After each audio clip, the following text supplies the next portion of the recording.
The prince came back into the room, his eyes stained red, his shirt wet with snot. He sat beside Guinevere and took her hand. All the defiance had melted out of his face, replaced it with vulnerability and fear, as if in accepting that he might not be a king, he had found permission to be a son. Tato's touch settled the old queen. "What signs?" he repeated.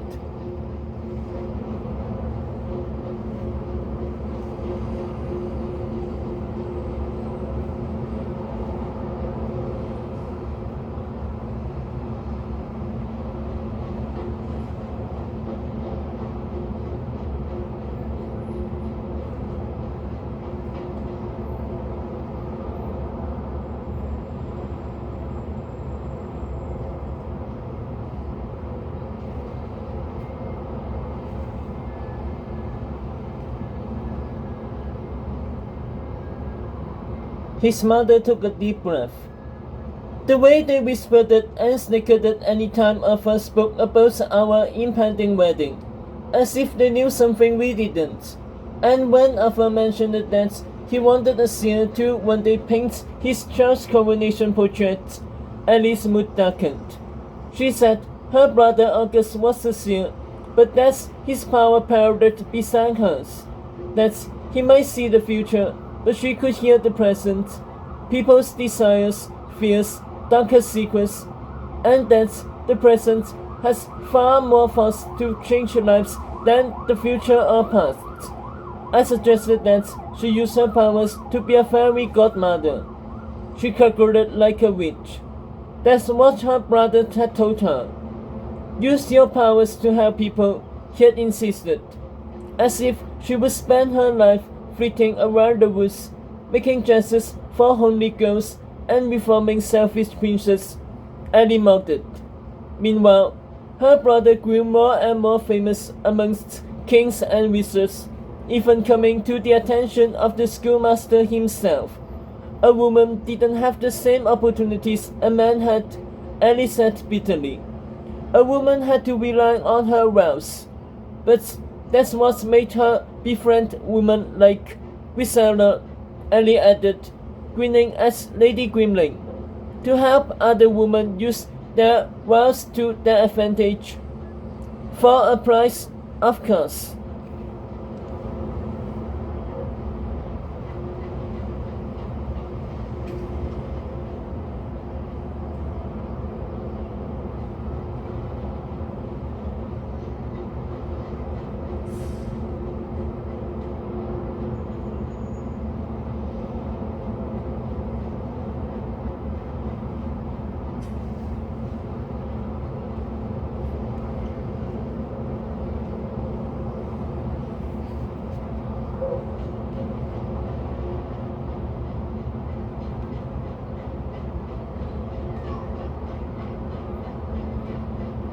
Guinevere wrung her hands. She quavered again as she said this, and Arthur took it as a joke, laughing with her. He found Ellie harmless. He liked that Lady Grimling had made a new friend, but I found Ellie strange and unsettling. I remember feeling great relief when dinner was over and she had left the castle. Later that night, I found a blue butterfly in my room as I drew a bath. She looked into Agatha's eyes. I killed it on the spot.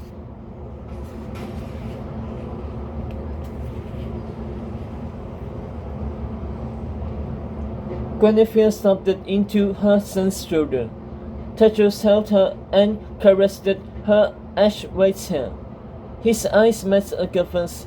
Any residue from their face erased it. The two resolved to battle through this somehow, to not let this be the end of the story.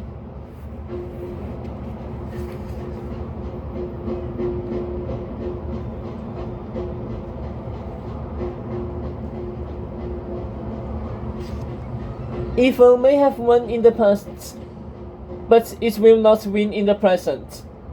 The prince simmered, the fangs in his neck pursing. Ryan might be my father's sire by birth, but that doesn't make him king of Camelot. Camelot is the great defender of good, the leader of these woods, and evil will not sit upon its throne, not while I am alive. I'll protect my father's legacy. Whether I'm king or not, I'm still his son. I'll protect his right to rest in peace.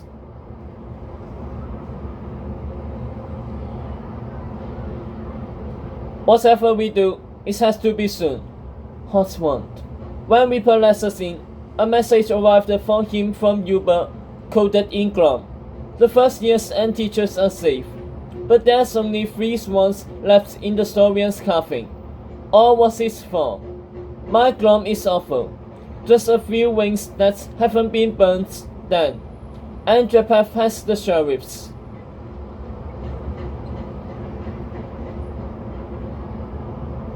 Agatha was lost in her head. Tetros was replaying. I'll protect his right to rest in peace. Rest in peace. Rest in peace. Agatha jolted as if a butterfly has taken wing in her chest. Tetros! Her prince looked at her. You mentioned something earlier, she said, when Reaper gave us our mission. Something about a widow from the Lady of the Lake.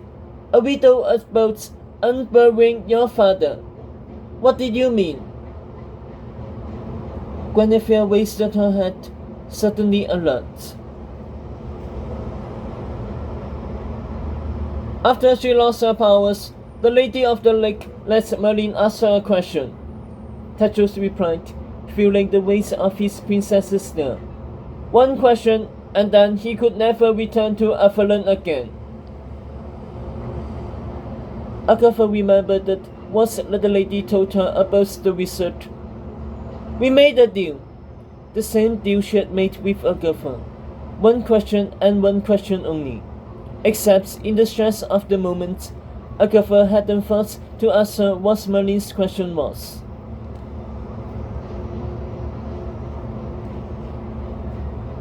Merlin wanted to know if my father's ward had a message for me. The lady wrote the answer to Merlin's question on a slip of parchment. The prince went on. Unbury me. That's all it said. Except I recognized those words. They were the same ones my father said to me in my dreams. It's his message. He looked at his mother. But I don't understand it. It can't mean to literally unbury him. Of course not, Guinevere agreed. But it has to mean something. Tetros shifted anxiously. Maybe it means that has secrets. Secrets we've now found.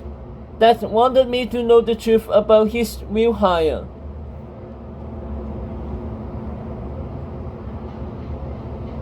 And so, la-di-da the end, with a pig on the throne.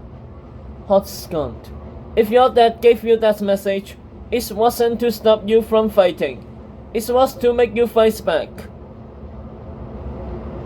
But how? Tetros asked. What am I supposed to unbury? Maybe he hid something in Excalibur hid, said his mother. Or in his statue in King's Cove, said Tetros.